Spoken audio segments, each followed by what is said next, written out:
Question, yes, this guy, yes. From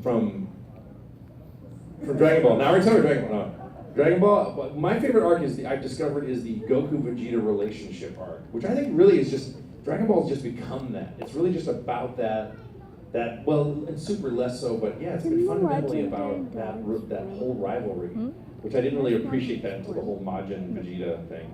You know, I always wondered what that's like for Chris, and then he'll talk on panels. I'm like, yeah, I guess that really is the essence of Dragon Ball in a lot of ways. Okay, let's see, anybody else had a question? Anybody? Yes, over here. But it's strong. You don't want to teach it all those stuff. Why? Because then it'll get rid of its moves. Oh, your ideal first step. So you're asking me about a career advice, right? Is that what okay, that's a great question. I wish I had longer than 5 minutes because it's something I spent a lot of time analyzing.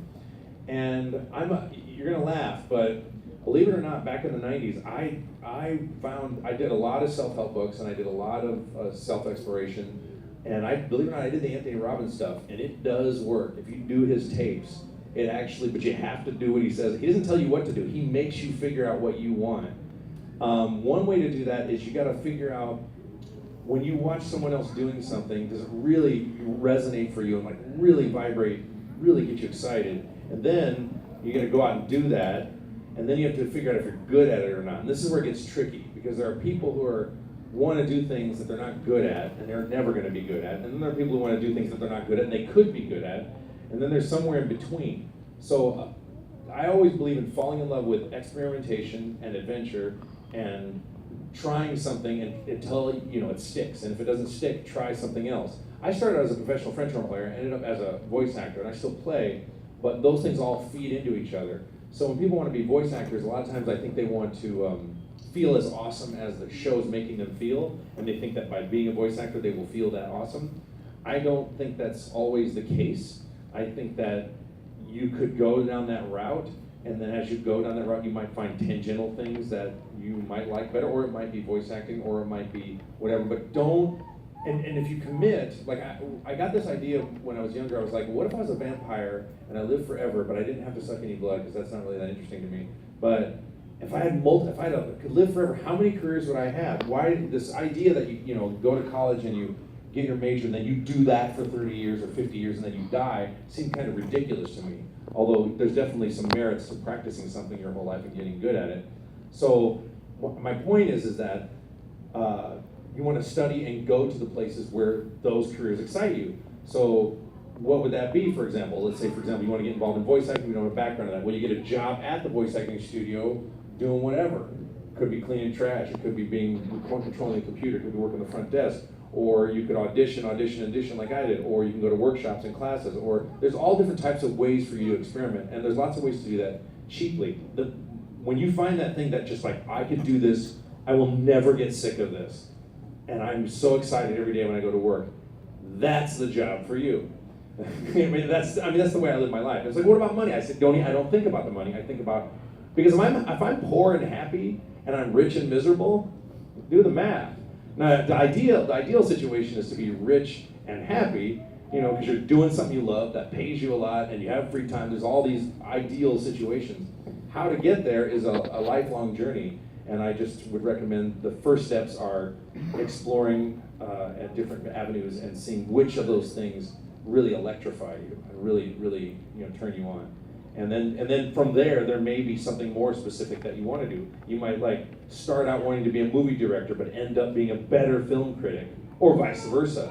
You know what I mean? So there's I guess I'm trying to encourage you to try to be focused but open to opportunities. You want to stay focused on what you want to do, but then when you see something that maybe looks like you might want to do more, because if I had stuck to my guns and said, no, I'm happy, I'm going to be a French horn player, because that was my goal. When I was a little kid, I just wanted to be a really great French horn player, musician. When I was in 6th grade, that's what I wanted to do. And I was so narrowly focused on that, my life didn't get happy until I decided to open my horizons to the concept of, I just want to get paid to be creative, not paid just to do the horn. Once I decided that, a lot of other opportunities and ideas opened for me. So maybe it's about numbers, or maybe it's about writing, or maybe it's about creativity. Whatever it is for you, focus on that broadly, and then you will hone in on what it is you really, really want to do. And that could become a career for you or a temporary career or whatever. I know that's a very broad, vague answer because I don't know what you're trying to get at, and the Anthony Robbins tapes were helpful in me figuring out what that was because he makes you think about it.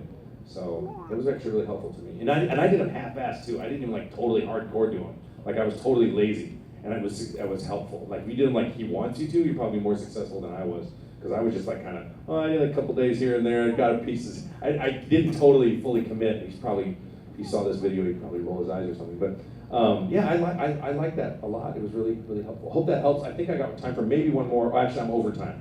So let me do one last one though. Hopefully it's a simple one, then we'll get out of your hair. Yes, this guy back here. Okay, so you know how Frieza, Cooler, King Cold, all the freeze rays are bad, right? Yeah. Like, do you think it'd be interesting if they introduced a good one? Well, in Dragon Ball Super, I know that during the tournament battle, Frieza has to fight on Goku's side. So that would be interesting, We can get. And then they had that one guy, Frost, who feigns being good, and he's kind of good, but he's kind of a corporate a-hole. You know what I mean? Like, he's not exactly the nicest guy. Anyway, I think I don't know what I'm doing next. I think photo ops are next. When am I signing? I'm here later today, but I think I have photo ops next. And who's on after me on this room? Coming up next, do we have anybody else in the panel? I just wanted to say, tell them to come up next to the next person, but nobody's up. All right. Well, thank you so much. I love it here. It's beautiful in this country and beautiful in this area of the world. It's just absolutely wonderful every time I come here. So thank you for listening to me yab for an hour. Thank you so much. I'll be here today and tomorrow. Thank you.